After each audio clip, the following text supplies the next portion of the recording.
They worked tirelessly all day yesterday and all day tonight. I'm sorry, all day yesterday and all last night.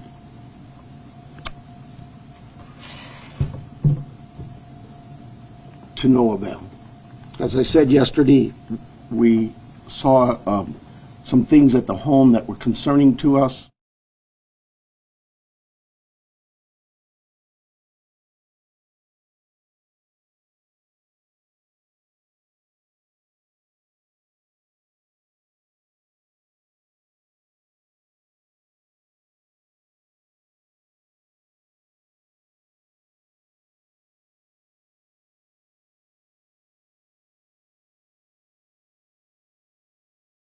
Four-year-old lady who suffers from some physical ailments, has some physical challenges, is in need of medication.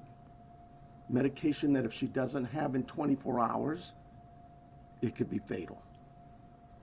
So we make a plea to anyone who knows anything about this, who has seen something, heard something, to contact us. Call 911. We don't need another bad tragic ending. We need some help.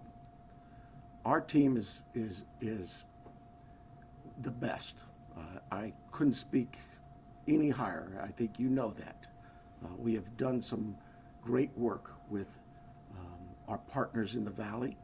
You know, this community, I have to give a lot of thanks to our law enforcement agencies all across this valley, whether it's the Tucson Police Department or some of the smaller agencies. They've all reached out. They've all offered to assist. The FBI, all of them. We work so close with them, and they are all plugged in. We'll continue to work closely with them. But what I really need is I need this community to step up and start giving us some calls. Let us know if you've seen something. We are right now at a time, and I apologize, everybody tells me I talk too softly. We are at a time where, in this investigation, we're now moving forward where we need to depend on technology. You know, our license plate readers, our camera systems throughout the community, anything, everything. And we will download all that data we have from the home, from different pieces of technology we've gotten, and we will use that to our advantage. But the reason I bring this up is that, you know, I'm a cop. I hate politics, but I have to remind our political leaders that they need to quit this banter of every time law enforcement leaders come to you for a need, that you give up these ridiculous remarks about how it's going to be misused. AI is a bad, evil word. The cameras are very bad and evil. I'm tired of that. Those tools in the right hands, with the right minds and the right approaches, are extremely valuable to solving crimes just like this. We need that. We need more staffing. We need a lot of things. But what I really need is I need the community's help with this. So I want to make sure before I take any questions, it is a crime scene. We know that. She needs her daily medication. And anybody that sees anything that even looks, hey, maybe that's her, just take a quick picture. Take a video, send it to us. The number is real easy here locally. It's 911. You can contact our 88 Crime and remain anonymous. You can call me, anybody. I am here to take any questions you may have. It will be a little limited. I apologize for that, but we do have a crime that we need to protect its integrity. I have here Sergeant David Stivers from our homicide team. He has been up all night, so bear with us if we are a little bit fuzzy in our answers or responses, but we're both here for any questions you may have. Let's start, Chair, please. Recognizing your limitations, but can you elaborate at all on what makes you believe it's a crime scene as opposed to someone who left home and just couldn't find their way back? Well, I think I told you, she is very limited in her mobility, right? We know she didn't just walk out of there. That we know. There are other things at the scene that indicate there was she did not leave on her own. We know that. If you're talking about plate readers, is there a vehicle associated with this? When I told you we're now at the phase where we're looking at all the technology, all of that is being evaluated as we speak. Let me say this: we've not just thrown our search and rescue team out there. They're going to be doing some door-to-door with our criminal investigation team. It is not just our homicide unit. All of our criminal investigation detectives. I went out last night to the scene. There were probably 100 cars out there, all from the sheriff's department, all working this case. It takes a lot of manpower and a lot of energy. This team of mine worked throughout the night. They continue to work. David's had zero sleep, but he and his team are working as hard as they can. Is there anybody else associated with her, a caregiver, family member, acquaintance, who is also missing and somebody you're looking for? No. The family, all of the family has been very cooperative with us. They're working with us. They're staying in touch with us. They have complete access to anybody on this department. Savannah has been in touch with us as well. Our hearts go out to them. This is their mom. She's just a great lady from what I've heard, and I feel for the family. We just want to find her and bring her back safe.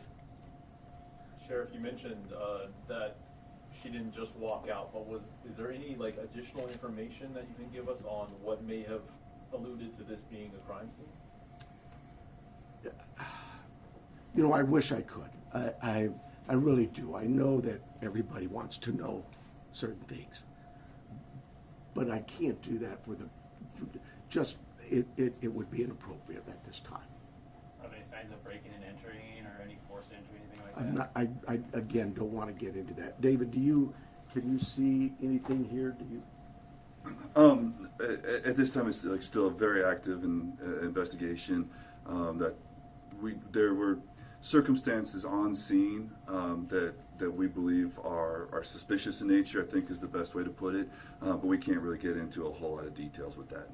Do you believe that this was targeted, or they just happened to hit Savannah Guthrie's mom, or if this was just random?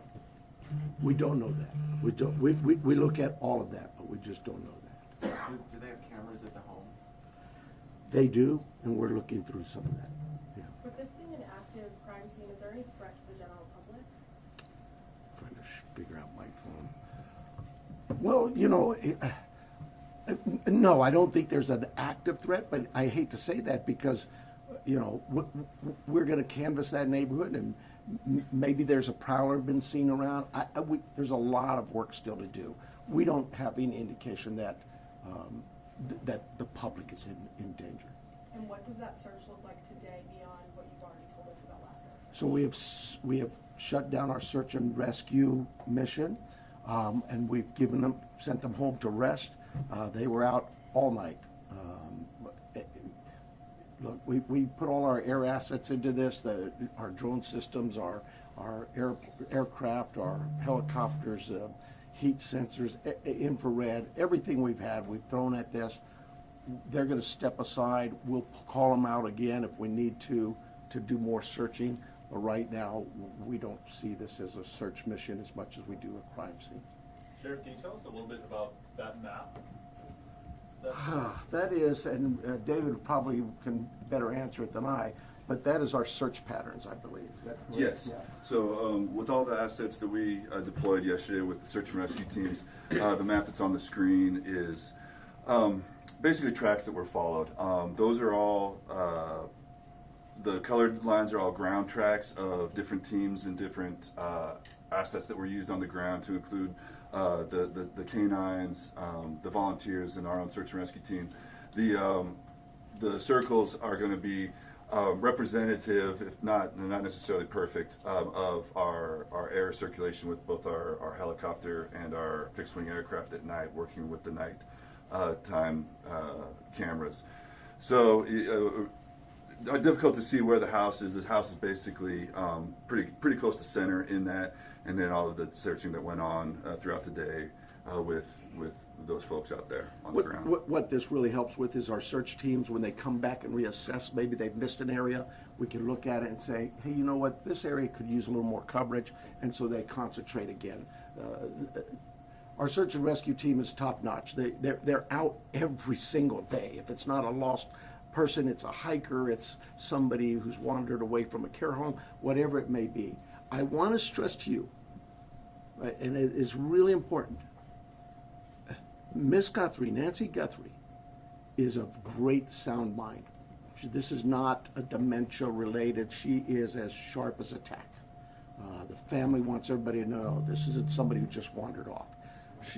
Her physical limits are based on just age, and we get old, and so it's more physical. But clearly, she is as sharp as a tack. Do you have her cell phone, and does that present any tracking potential? We're looking at that as we speak. But do you have it or do you not? We do have it. Can you give us a little bit more of a timeline? Because you said she didn't leave on her own. That she was last seen at 9:45. She wasn't reported missing until noon. But I believe what happened there was at 9:45 in the evening, her children left her off. At some time earlier that morning, they got a call from somebody at the church who said, hey, your mom's not here. The family went to the house. I'm thinking they spent some time looking for her themselves before they called us, so I'm guessing maybe they got there around 11. So they did some searching and realized we need some help, and they called 911. do you have any idea what time Nancy would have been taken from the home?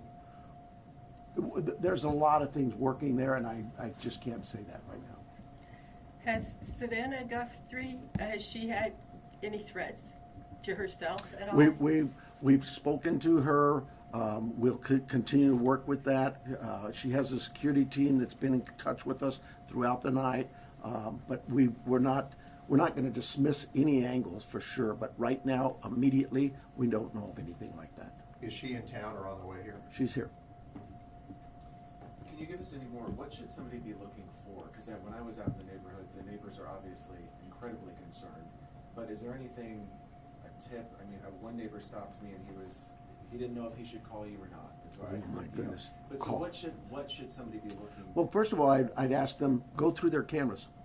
Go through their Ring cameras, whatever cameras they may have. Don't dismiss it that, oh, well, we really can't see the house. They still might see something. Maybe it's somebody walking by. Maybe it's a vehicle driving by at that time of day. But go through all your cameras in that neighborhood and tell us if you see something. Maybe somebody already, we know this happens, right? Oh, I saw something suspicious, but I didn't think it was worth calling in, so I didn't call it in. Well, now it's call in anything you've seen or heard. Maybe it's a neighbor telling you, I saw this or I heard that. Call us. Don't tell the neighbor to call us. Tell the neighbor to call us, but you call us as well. We'll put it together. We'll get, trust me, I'm sure we're going to get inundated with a lot of calls. We'll handle that. Did she live alone? I believe, yes, she did, yeah. Were there any caregivers you're normally associated with her? Well, she has house staff that comes by, takes care of the yard, whatever, in her house and that. But those people we'll be talking with and have talked to some of them already. But nobody who's like a live-in or anything? Nobody actually lives with her, no. Like I say, she's of great sound mind, and she is mobile. It's just, it's a challenge for her to get, as the family says. She couldn't walk 50 yards by herself, so.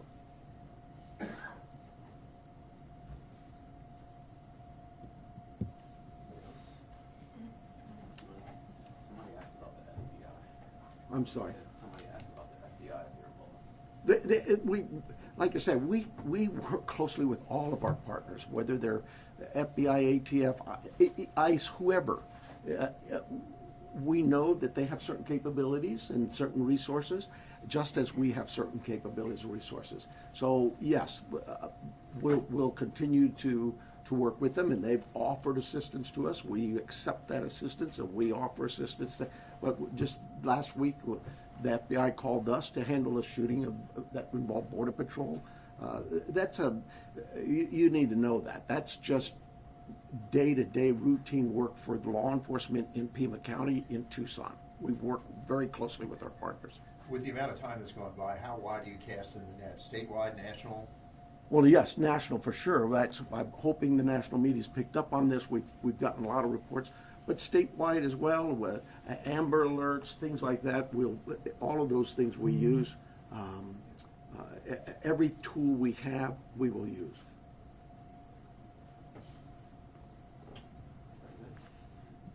You guys are too easy.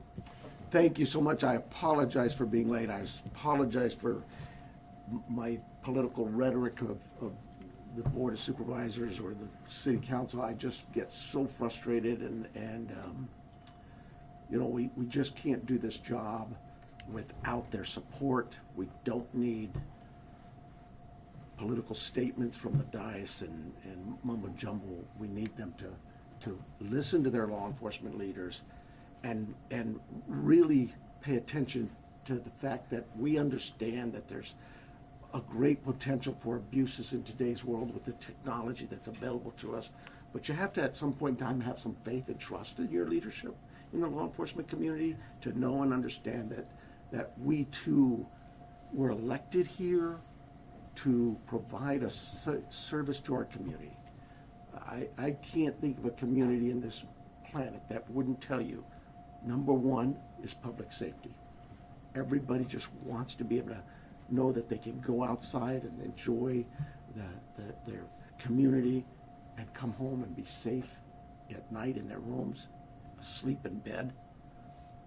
And this lady wasn't able to accomplish that. That's a sad statement. We need her back. We need to find her. And time is very critical. She is 84. She needs her meds. Her family needs her too. Thank you so much for being here. Does it have David say his first and last name and spelling? Oh, sure.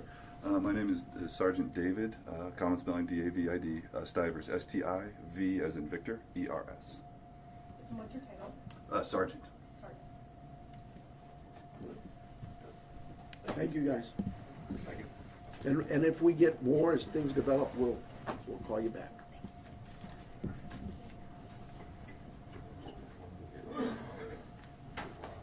I hope I talked loud enough. Thank you. You're welcome.